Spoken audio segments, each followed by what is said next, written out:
How many times have you gotten a raise and still feel behind? Or you've gotten a bonus and then within a few weeks or a month, you're looking back like, what happened to it? Well, in today's video, I want to share with you three things that's happening and how you can shift that to start building wealth on autopilot. So if you're new to me, my name is Chigama. I'm a financial coach and the founder of Jama Wealth Financial, and I help you keep more cash in your pocket so you can position it to wealth and create a life of freedom and ease. And if you watched my video last week, you saw that I shared with you about my recent ADHD diagnosis and how that has impacted my finances over the last, decade or so, right? And I want to share with you a little bit more about my journey because I was making $150,000 a year, had salary increases, bonuses, but then still felt like months later, I'm looking like it didn't even feel like I had a raise. Money came in, money went. And so as I was thinking through this and looking at, okay, well, what are some of the things that I put into place that allowed me to shift and start building wealth on autopilot? I want to break down those three things with you of what's happening with you and your finances and how you can move into the direction of starting to build wealth. So the number one reason this happens is not having a plan for your money before it arrives.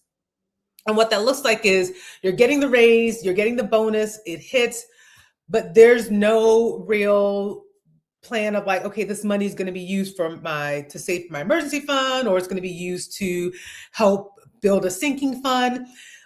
If you don't have any plan of what's going to happen when that money hits, it's going to come in and it's going to leave just as fast as it came in.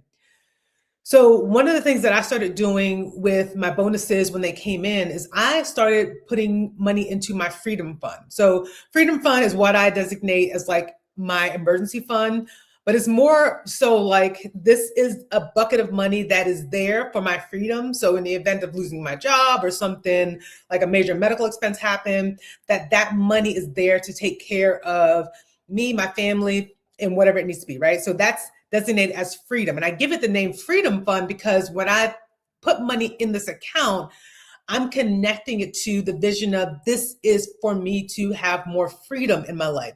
So if I'm going to be taking money out of that account, I'm doing that with the knowledge of if I take this money out, I am taking away from my freedom.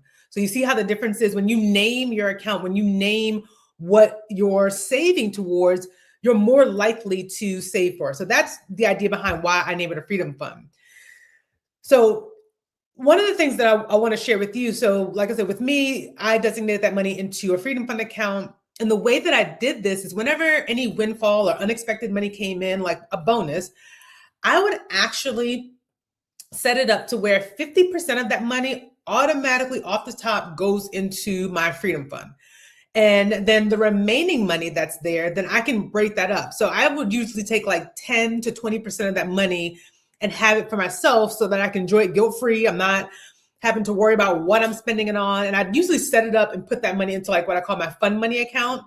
And so if I wanted to spend and, enjoy a nice dinner to myself or go to the movies or shop or what have you, I was able to do that with that money. I didn't track it. I tracked that it went to that fund money account, but I was not tracking the transactions within that fund money account because it was guilt-free money, right? And then the remaining amount, whatever you decide, that can go to your priorities. Maybe your variable spending, you want to put a buffer in there. Maybe you have some goals to save up for a car or save for a vacation or different things. You can then allocate that money there.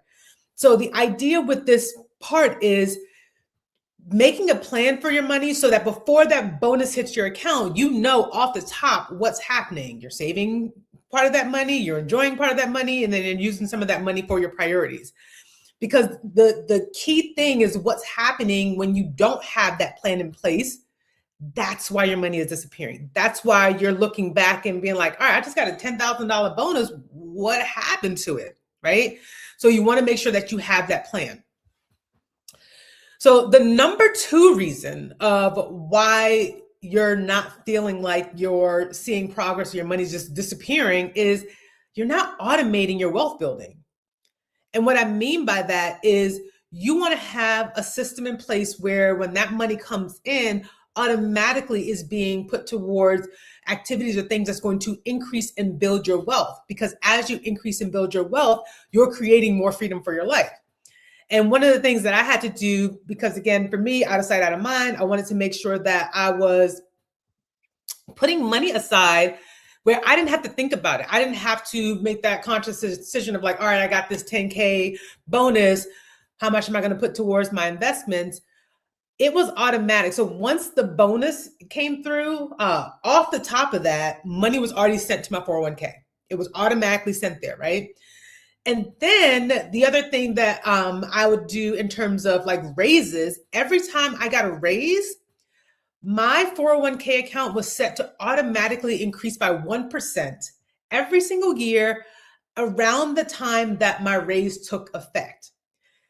So if you think about that, if every year you're getting about a 4 to 5% increase and you're increasing your 401k by 1% contribution every year, you're saving money every single time. And as your income increases, your investment increases at the same time, right?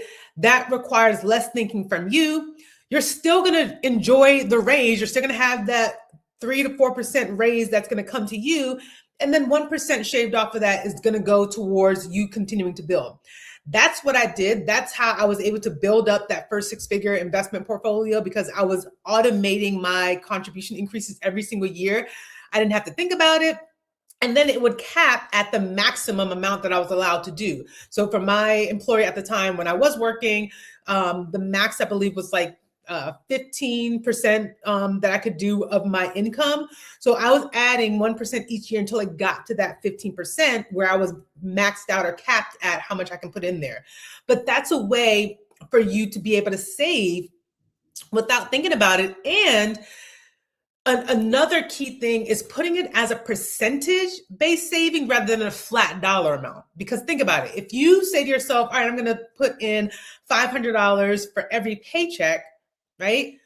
When you get that increase and you're still just putting $500 every paycheck towards your investments, well, your income has increased, but your investment contribution didn't increase in the same proportion, right? So that's why I would recommend doing a percentage base, because that will automatically increase your investments each year compared to you just putting a dollar amount, right? So we want to make sure that as your income is increasing, your contributions are increasing as well, so that you're building wealth in proportion to your income as well.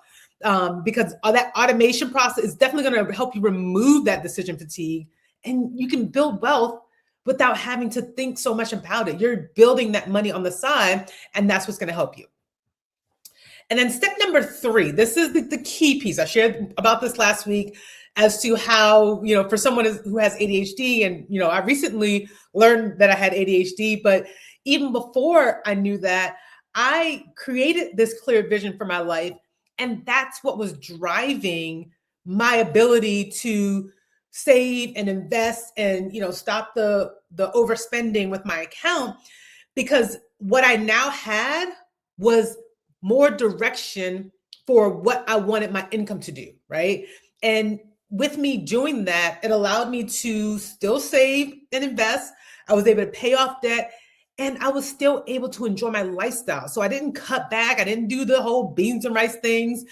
Even when I was following the Dave Ramsey method, I did not do the beans and rice thing, because for me, that was a level of restriction where it's not sustainable, right? I mean, think about it. When you are working a plan, you want to make sure that you have that flexibility where it doesn't seem so restrictive that you give up on the plan before you even have a chance to get through it, right? So the most important thing for you is to make sure you have a clear vision of how and what you're building towards, so that when that bonus hits, when that raise comes in, you're directing that towards the correct path, right? So you're doing the previous steps where you're automating the process, you're making sure that you're increasing your investments as your income increases, and it's in alignment with the vision that you have and what you're building towards, right? So as you are thinking about your own financial journey and how you can start maximizing, keeping more of your income so that you can position it to wealth, you want to ask yourself this: are you working towards being work optional? Are you just trying to move up the corporate ladder? Once you get clear on your direction of what it is you want to do, are you trying to work towards where you can quit your job and no longer have to rely on an income source, but you're relying on your investments? Those are the things that you want to think through, because that's going to drive the direction of what's going to happen with your money, right? Your money needs to have a purpose that's tied to the overall vision. That's what's going to keep you in alignment. And as I've shared, for me, it was having that $1 million vision of my net worth building to that point. So I had milestones that I was tracking, right? When I reached that first six-figure net worth, and then, the 250K, and then the 500. And then, so as we keep on going on, you can track your milestones on that journey. And it's not, I want to reframe as well, it's not just about the number milestone, because as I shared before, yes, I started out this journey with, I want to build this $1 million net worth, but it became so much more than that. It became what I wanted my life to look and feel like, right? Like even now, just being able to have the option of deciding, do I want to work or do I not want to work? Those are the things that you want to design and have a plan for, so that your money has purpose.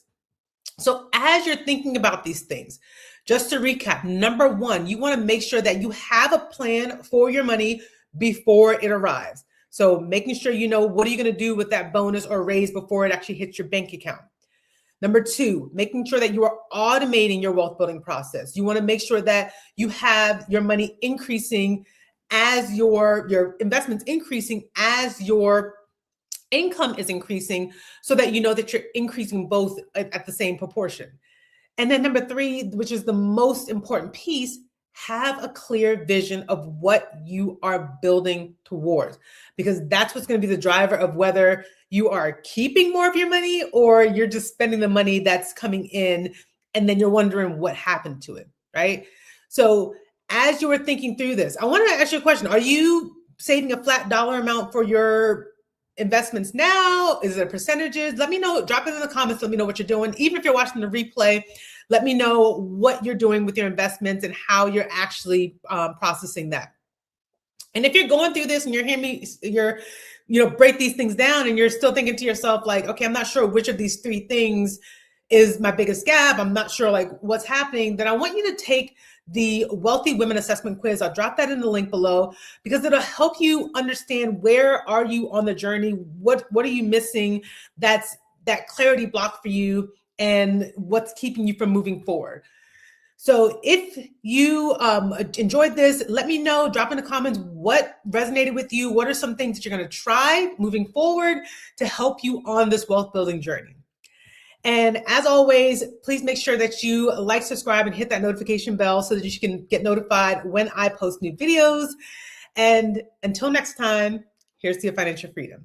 Peace.